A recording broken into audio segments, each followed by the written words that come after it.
Good morning guys. Minto lang ako kasi tatanggalin ko lang yung kahoy doon sa gitna ng daan. Kasi mag-focus po ng mga disgrasya ng mga motorcycle, bicycle at mga sasakyan. So tatanggalin ko lang siya guys.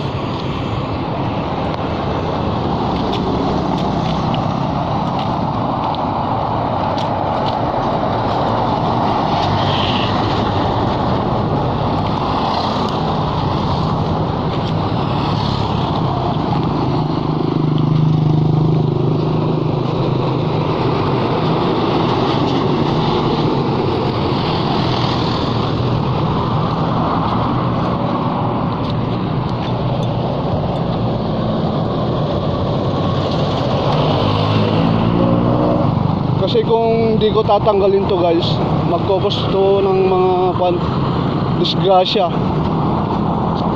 Kasi ito guys, pag nadaanan kasi ito, itong kahoy na to, ay mag-cause ng mga disgrasya ng mga motorista, lalo na sa mga single, bicycle.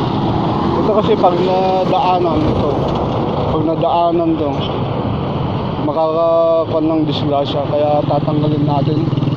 Huminto pa ako para tanggalin to kasi mahirap na po na mag-cause ng kwanto disgrasya ng mga motorista. So itapon na lang natin ito guys sa gilid ng daan.